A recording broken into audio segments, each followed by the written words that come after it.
Welcome to the Cloud Security Podcast by Google. Thanks for joining us today. Your host here is ever, myself, Tim Peacock, PM in Google SecOps, and of course, Anton Chuvakin, member of senior staff in Google Cloud's Office of the CISO. You can find and subscribe to the show wherever you get your podcasts, as well as at our website, cloud.withgoogle.com/cloud-security/podcasts. If you enjoy our content and want it delivered to you piping hot, please do hit that subscribe button. You can follow the show, argue with us, and the rest of our Cloud Security Podcast listeners on the Google Cloud Security community page. Anton, we have a guest today who did the best job of kind of like Jedi mind tricking us. We tried to Jedi mind trick her with a left or right, and she did the best job, I think, since Catherine Shih, who came on the show like 2 years ago now, of saying it's neither left nor right. It's actually behind you, morons. Yes. And this was like a super impressive move, but also the topic is actually way cooler than you'd get from, reading the headline when I would invent the headline for the episode. It's compliance. Maybe you should invent a better headline, though. Oh, yeah, that's a good point. At this point, it's not too late to make a better headline. It's not too late. No, this is a super fun episode, though, and I think we had no lawyer cats fall out of the ceiling, which we're very fortunate about as well. Yeah, no lawyer cats. But there was a brief moment when I felt like they're meowing in there. Ah, you heard them getting closer on little cat's paws. Yeah, exactly. Yes, little lawyer cat claws. I have heard lawyers have many clauses. Oh, no, a fun. All right, listeners. With that, let's turn things over to today's guest. Today, we're joined by Jeanette Manfra, VP, Head of Risk and Compliance for Google Cloud. Jeanette, thank you so much for joining us today. You and most of our friends in Office of the CISO talk about cloud computing as a way to simplify security, which, as somebody who spent many years building those features, thank you. As a CISO dealing with global regulators, though, how does cloud make that security versus privacy conflict more or less intense? Because now you've outsourced your security to some extent. So how does that change the picture for a CISO? Yeah, great question. And thanks for having me. And thanks for your podcast. I am a regular listener. Thank you. So I talk a lot about my own experience moving into the cloud and coming into Google. And so to kind of provide some of that context there, I spent my whole career before Google in the US government, which is well known for its advanced technology. And no. Wait a minute. That was a joke. You almost had us there, by the way. You almost got us. I was this close to nodding and said, yep, they are. Think about DARPA. Yeah, very well known for advanced technology there. Yeah, sure. Go on. That is one of its defining elements, and low cost and, all the great things. And on-time delivery of projects, right? Yes, absolutely. Yes. And I spent my whole time in the security field, variety of different roles there. And as we started to look at cloud, of course, as security professionals and in the government, especially in the national security space, it was like, oh, wait, this is terrifying. This is new. This is different. We don't like this. And then we, throughout a couple of administrations over the past, 15 years or so, started looking at, well, actually, cloud provides a tremendous amount of efficiency benefits, cost savings for, taxpayers, all those wonderful things. And so started to get more drawn in as a security professional and started to learn a lot more about it. And one of the first things that I realized is how much security capability you get. Now, that doesn't mean it's, just you can kind of close your eyes and say, oh, everything's better when I move to the cloud. You have to be like smart about it. But I started to realize the benefits and, what some people might, I hear people talk about like the democratization of security. And it's because I spent so much time when I was at CISA, the Cyber and Infrastructure Security Agency, a lot of the work we were doing was with organizations who couldn't afford the best security. And they were highly vulnerable. They're very critical to the functioning of government, to the functioning of society. And so I really actually started to become a believer in the power of cloud done right, done with transparency, done with auditability, all those good things, but in recognizing that you get those, those economies of scale for security in addition to all the rest of the great product features that you get. And that was actually a key reason why I came to Google Cloud, because I felt that there was so much power to bring security to the world in a way that historical technologies weren't able to do that. I love that. I love the translation of government mission orientation to Google mission orientation of bringing security technology to the world that they couldn't have before. Because that's really true, isn't it? Yeah, and it is. And a lot of what I've done here, of course, now in my role in risk and privacy and compliance, I spent a lot of time thinking for ourselves internally, of course, but also talking to customers. And whether they're CISOs, chief risk officers, chief compliance officers, in your question, you talked about how does cloud help or challenge the constraints that many regulated organizations are under. And especially when they're multinational corporations that have to deal with a whole patchwork of different regulations. Even organizations that aren't multinational, oftentimes they have to deal with a patchwork just within their own country.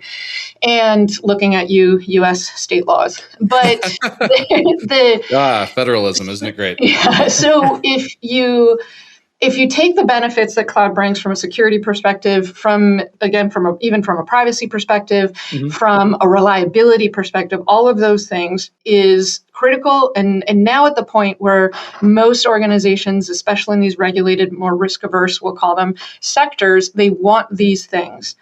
But what is always important is to make sure that you're bringing the regulators, your internal risk people, your internal compliance people, your internal security people along so that they can, you're not just deploying a whole thing and then they're sort of left struggling to figure out, well, how does this apply and how do I sort of make sure that I'm still compliant? How do I make sure I do the right things?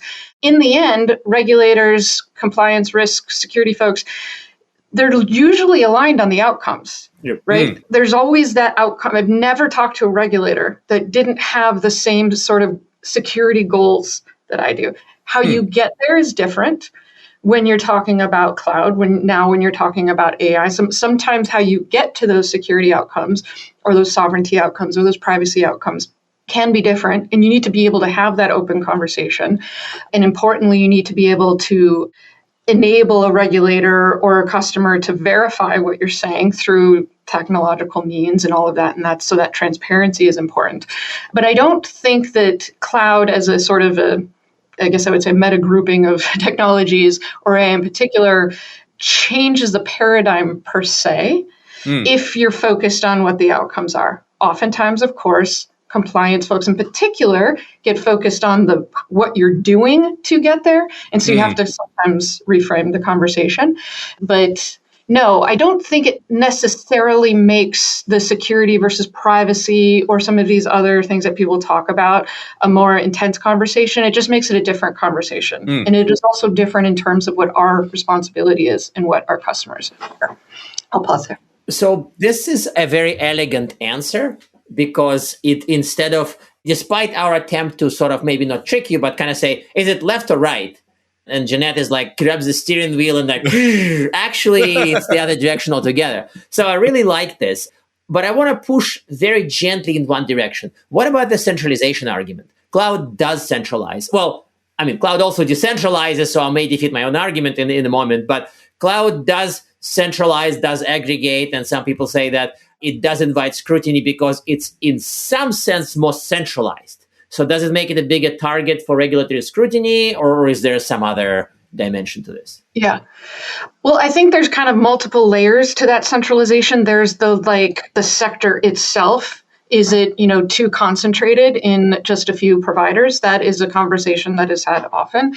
Are you as a user of cloud too sort of dependent on one provider? And then there, goes even further. Are you too dependent on one region within that cloud?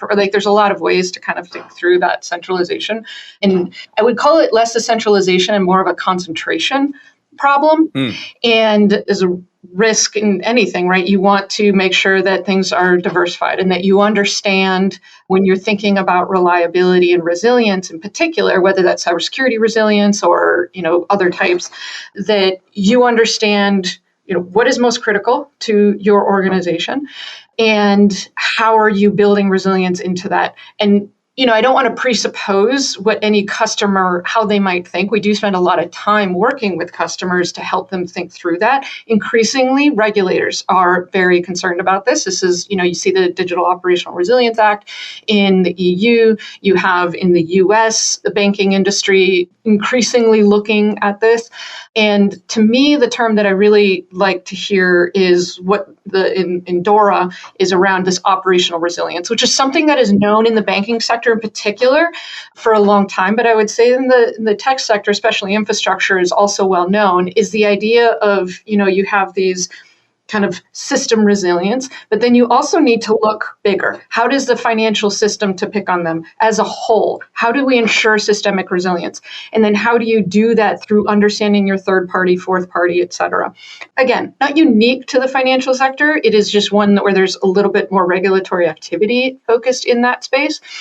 And so I do think that there are always multiple levels of concentration risk that everyone should be thinking about, whether that's as a society, whether that's as industries, whether that's as an individual, and how you're managing what's most important to you.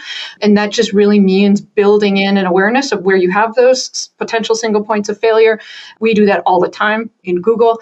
How do we manage those single points of failure? How do we make sure our customers are aware of that? And how do we help them manage? And then how do you think about these broader critical systems, not necessarily technology systems, but broader systems? And how do we build resilience in overall as what I maybe call it ecosystem, if you will? So I think that's where you hear people talk most from a regulatory space when they talk about centralization or concentration. There's so much to dive into with that. I don't even know where to go. I think I just have to go to the next question because I can't process that fast enough to give a good follow-up. I just baffled you with my brilliance. You did. No, but it was actually, it actually makes sense. I don't want to summarize it because that's already kind of condensed. Yeah. I think I really appreciate the answer. And also to very briefly insert a comment, which I did have, please. Is that people who are spouting things like concentration risk don't always assume that they know what they're concentrating over. But your point was very crisp. It may be the industry, it may be the community, it may be the society, it may be whatever else. So it is not as black and white as servers in the basement, low concentration, servers in the cloud, high concentration. Life is more nuanced. Yeah. I want to tell you a slight story, and then, because this is just an area that I've worked on a lot. When I was in the government, one of the things that we looked at was kind of to the point of outcomes versus process. One of the things that we were charged with was understanding and ideally trying to prevent a significant cyber incident from disrupting a major national critical function. And one of the big changes that we did was to look at things from a functions and systems perspective, instead of just, here's the 5 major, organizations or bits of software, or whatever it might be. And once you start to decompose and you say, what does it actually take for, again, I'll pick on finance since we're talking about it, what does it take for the financial system to operate? And once you start to decompose those different parts of it, you find interesting single points of failure that you didn't necessarily know about. You also find, and I would say the same thing within your own organization, you also find that there is, common software that everybody is using, and maybe that is a vulnerability that we should be looking at, right? And so if you look at it from a functions perspective, whether that's in your organization and looking at those workflows and looking at those processes, but even broadening it out, this is where most regulators tend to get concerned about, is those systemic resilience, that interplay between, a cloud provider, other cloud providers, and then the parties that are dependent on it. They're trying to prevent these gaps of a lack of a systemic resilience. And I totally agree with them. But I think we take that role very seriously here and look for ways to enhance the resilience instead of cause additional concentration risk. Yeah. This week's Economist has a massive article about the systemic concentration risk in the chip industry, actually. Yeah. There's a very, very scary article out that's here's trillions of economic risk. Yeah. No, that is actually an excellent example. Yeah. Yeah, chips. Yeah. But that's actually a much crisper risk than the cloud risk, because in that sense, cloud is distributed by nature, and there is indeed a small number of plants in a small geographic area. Okay, so this aside, I want to go to a really fun question. And it's a really fun question because it triggers me on so many levels. I've dealt with this quite a bit, and I'm dealing with this now with CISA, work on shared responsibility for AI security. So I want to revisit shared responsibility model for cloud? And, this question may be a little bit 2012 for some people, but I sense that even with regulators, there's an extra dimension. Like, where does cloud provider's job end versus where customer job begins? We do address it by plotting different diagrams. They have the blue and the brown. Blue is cloud, brown is the customer, or maybe the opposite. Doesn't matter. The point is that, do regulators buy it? If something blows up, if something breaks, do you think that shared responsibility model is understood by regulators? So I'm not just trying, hey, Jeanette, explain shared responsibility for cloud security. We got that down. But explain the regulators' view of this. And maybe if you feel a little adventurous, add AI to it and see if AI changes it. Yeah. I think let's just start conceptually. The idea that there is a shared responsibility is important and will endure no matter how the technology underpinning it might change. The idea that you can both very precisely and consistently state exactly how that manifests in every single deployment and every single that is not that's not something that you can do at a generic level. Yep. The one slide that everybody sees the first time they're introduced to cloud, where it's got the PaaS, IaaS, and SaaS, and here's who does what and all that. That is good for a general understanding, but in the end, it does get back to what I was talking about earlier, is about risk management and how every regulator I've spoken to is mostly focused on, is the organization doing proper risk management aligned with industry best practices and all of that. Those are starting to change and modernize in terms of how technology can improve those processes and improve some of the transparency. One of the things that I spend a lot of time trying to get internally as well is there's so much that we can do to make the process of checking your work, the compliance, which is effectively like verifying through whatever means, some third-party audit, some customer audit, some regular, all of these things that are very toilsome. They're point-in-time evidence that somebody is doing the thing that they said they were doing. We can do a lot with technology to improve that real-time awareness of the state of controls or the state of the environment. And I like to think that we're really leading in that space, and there's a lot more we can do. There's a lot more that AI can do as well for both our side and our customers. But if fundamentally, it is always a shared responsibility. There's a term that folks started to use around the shared fate. I do like that a little bit better because I feel like shared responsibility sort of just turned into a bit of like a liability framework, if you will. Yeah. And in the end, we're in there with our customers. Yes, do we have to make it super clear what we're going to provide, what our customers are going to provide, and do we often find it useful to bring the regulator into that conversation, whether that's our customers, regulators, or us? Absolutely. If that is an environment that we can have that sort of trusted conversation, it is really, really helpful. And then you get into the details of here's how I'm making sure that my infrastructure meets the requirements that you have, and here's how I'm proving it to you. And by the way, regulator, here's the conversation that we're having, and have that very clear, trusted dialogue between what our customer is doing and what we're doing. I don't think any of that is going to change. I think the specifics under which everything devil's in the details, right? The specifics of how that manifests does change and is changing with the use of AI and how people are thinking about AI and how people are deploying multi-cloud environments, different, supply chain dependent, all these things, right? They manifest in the precise way that comes together. But fundamentally, it is a shared responsibility or shared fate. If our customer is harmed, and you need to be right there with them. As someone likes to say, both of our names are in the newspapers in the end. So yeah, right. So I want to pick on something you said there. That's the perfect segue. The toil was going to take me there anyway, but you mentioned AI for compliance. What is that looking like? Are we really using AI to help translate different regulatory requirements to different audit requirements and then produce evidence? Is that really helping? We are. Isn't it like a separate episode we should do with Jeanette next? Oh, wow. Because it sounds like a really good question for the next half an hour. But let's see if she can answer it. But can we answer it in 5 minutes? Yeah. And I have to say, Yeah, I'll do it very quickly. special to get invited for the follow-up episode during the episode. Anton does that like twice a year at most. I am like very honored. I'm blushing. So I would, yeah, for sure. Actually, this is something I'm really passionate about. So I would love to talk more if we have the chance. Let me just give my attempt to be very brief, which is yes, we are finding it very useful. It is not just like click, run, easy, but we have had a lot of success in using natural language processing capabilities to analyze regulations and to be able to rapidly, as you can imagine, Google and our customers subject to lots and lots of different regulations, and we want to be able to understand what those are to ensure that we have the right linking to controls, evidence, et cetera. We have had a lot of success, but that is largely because I have some very awesome, motivated people who've gone out there and decided, I'm going to figure this out. I'm going to learn how to prompt engineering, even some low code capabilities. And so we are definitely using it and we are finding success. You still have to have human in the loop.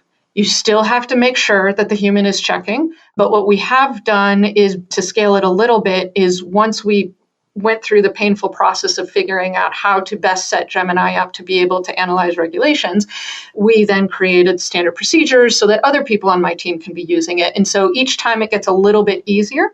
We have big ideas for other things that we could be doing, but our experience has been go slow, be very scoped in what you're trying to do, and then make sure that you always have, because we're in such a sensitive area, that you always have deep human oversight and checking and validating on what we're doing.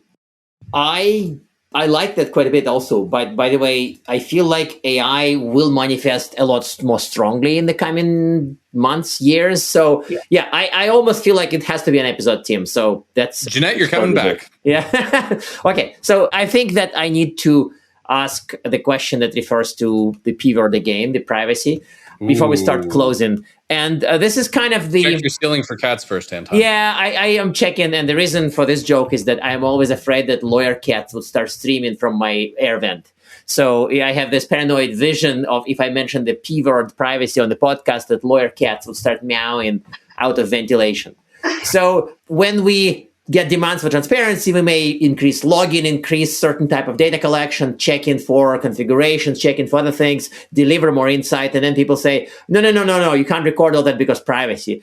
Can you give us at least the ideas for how do we deal with this? This is probably the scariest thing for me, because how do we actually combine those requirements?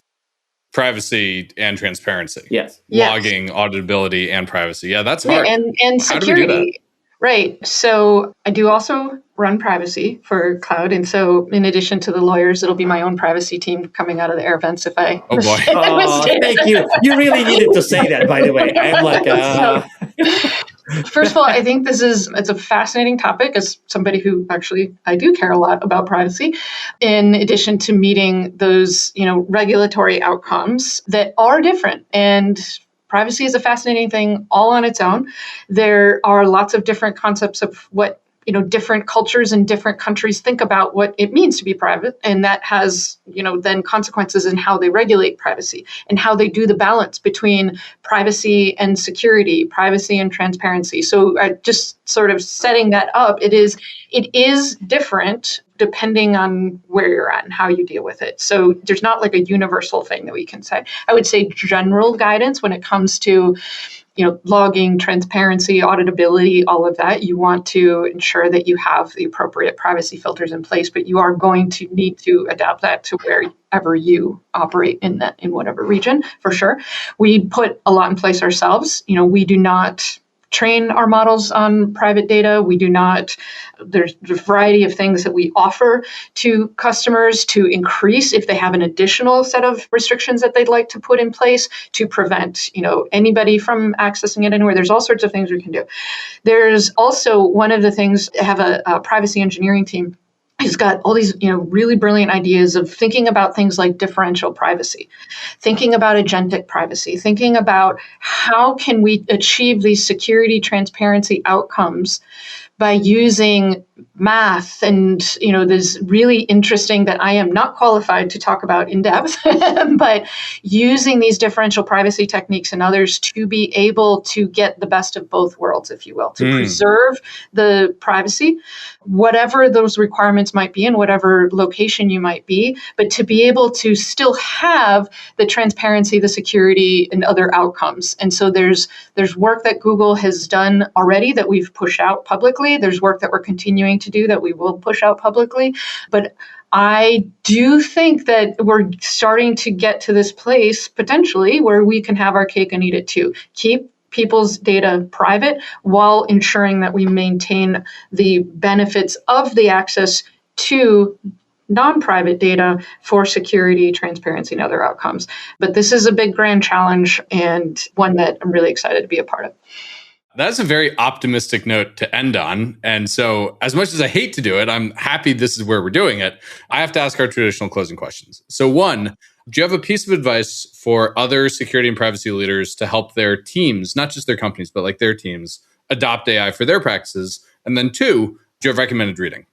And it could be anything, just not Anton's blog. Yeah, I have a lot of recommended reading. Some might not be relevant to this. I'm reading Brothers Karamazov right now. Oh, nice. So if you're just sort of in the mood for anything really deep, Russian, dark, but also like... I get enough of that with Anton. Yeah, so that's good.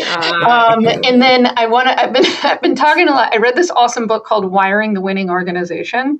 Ooh. So it's a mix of like learning from tech sector, but also manufacturing practices from the 80s and all this other stuff. So how do you get, I really love like future of work ideas, which is going to bring me back to your first question.